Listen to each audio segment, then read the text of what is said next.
আসসালামু আলাইকুম সবাইকে। দ্যাটসুডেমি প্রেজেন্স ইংরেজি প্রথম পত্র ফর এইচএসসি আলিম এর ডিটেলস মিনিংয়ে আপনাদের সবাইকে স্বাগত জানাচ্ছি। আজকে আমরা পড়ব HSC Alim English first paper unit 1 educational লাইফের লেসন 1 দ্য প্যারোটস টেলস এর ফোর্থ ভিডিওতে।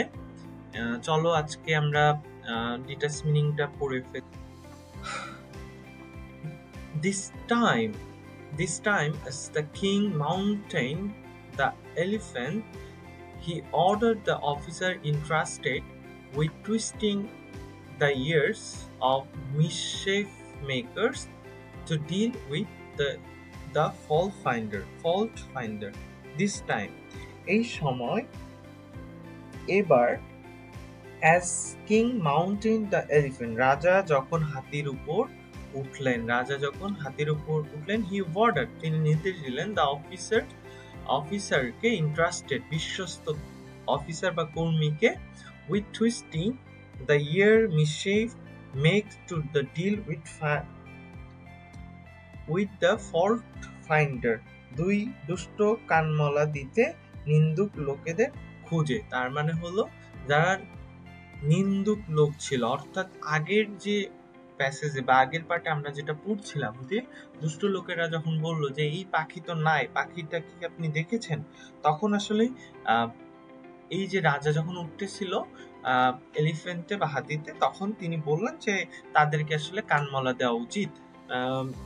প্রেডিক্টেবলি, অনুমানযোগ্যভাবে, the bird wicked with the every passing day, পাখিটা দুর্বল হতে থাকে উইথ এভরি পাসিং ডে, দিন যতই যেতে থাকে, অ্যান্ড লে হাফ ডে, এবং আধমরা হয়ে শুকিয়ে থাকে। The tutors considered it a good sign, শিক্ষকরা এটিকে প্রতীক হিসাবে ধরে বা ভালো সাইন হিসাবে কনসিডারেড মানে গণ্য করে। অর্থাৎ এই যে পাখিটা যে আধমরা হয়ে যাচ্ছিল, এটাকে তারা পজিটিভলি নেয়। স্টিল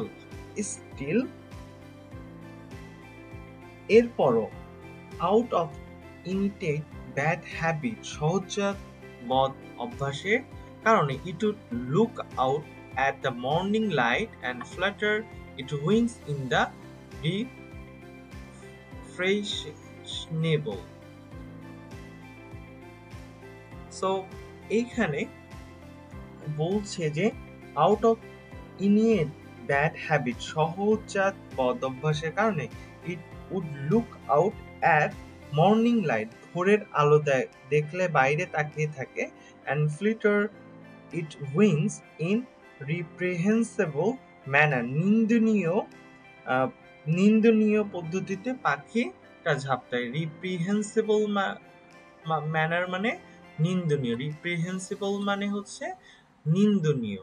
এরপর হচ্ছে ফ্লাটার মানে হচ্ছে ঝাঁকানো, উইংস মানে পাখা বা পাখিটার যে পাখা ছিল সেটা।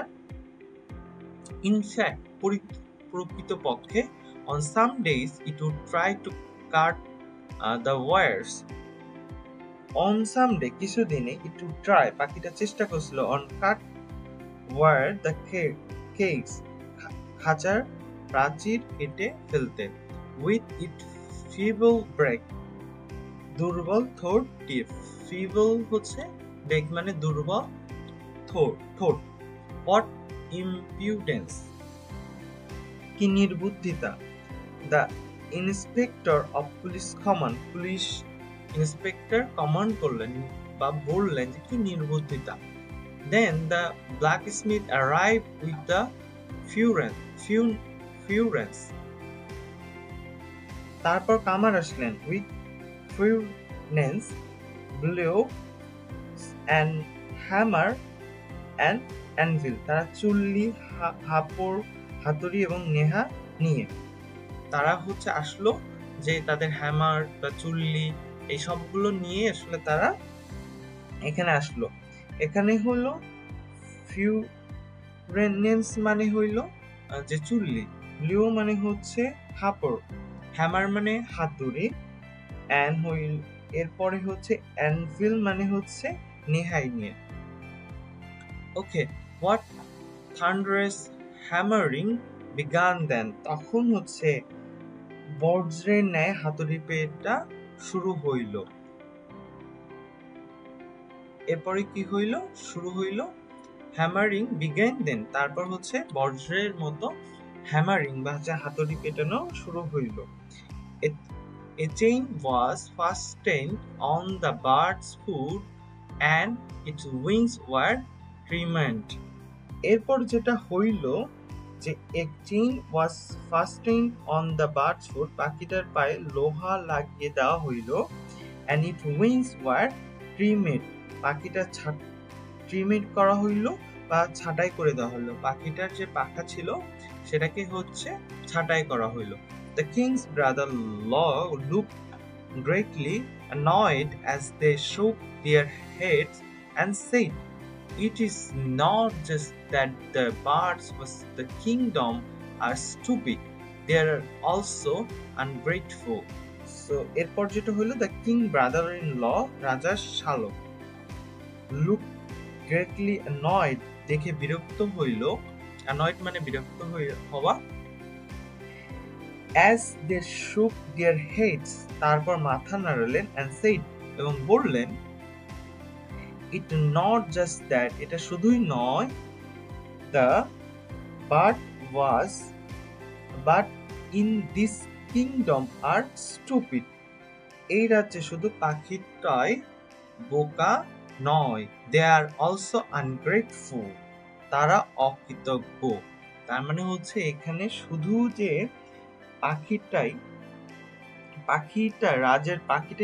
পাখিদেরই কেবল আক্কেল নয়, তারা কৃতজ্ঞতাও নাই, তাদের কি নয়? কৃতজ্ঞতাও নয়। Then the teacher armed with quill in one hand and lance in the other gave a memorable demonstration of the teaching.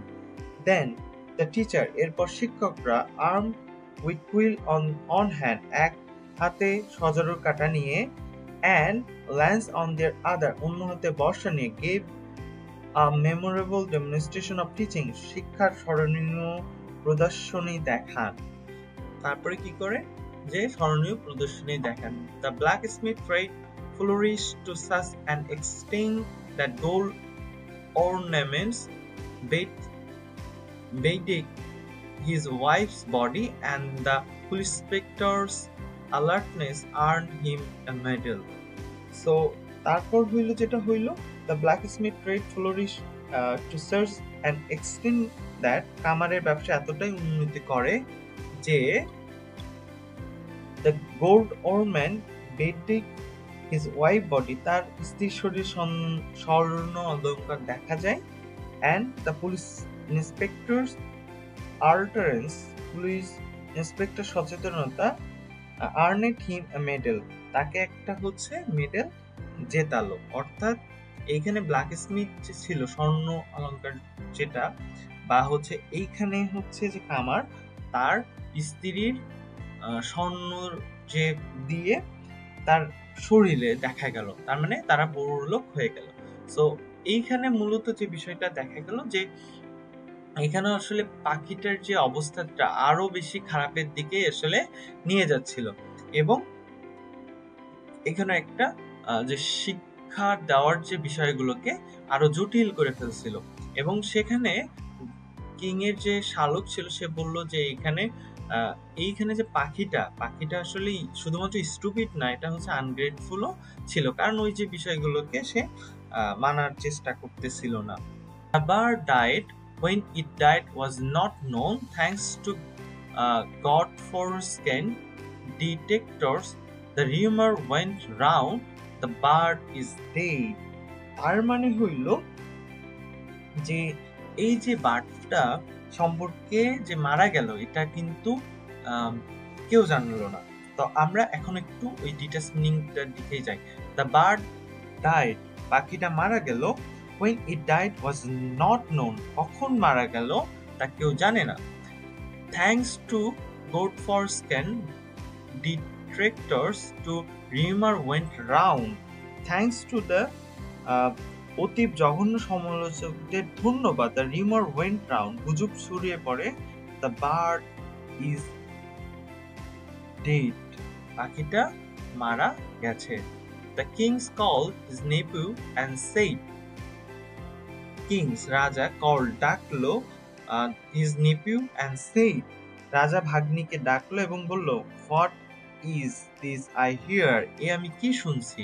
Your majesty, the nephew reply, জাহাপনা, the birds education has been completed, পাখিটার পাঠদান কি হয়েছে? শেষ হয়ে গেছে। The king asked, does it hop, পাখি কি এখনো লাফায়? God forbid, said the nephew, ভগবান না করুন, ভাগিনা বলল। Does it still fly, no, পাখিটা কি এখনো উড়ে?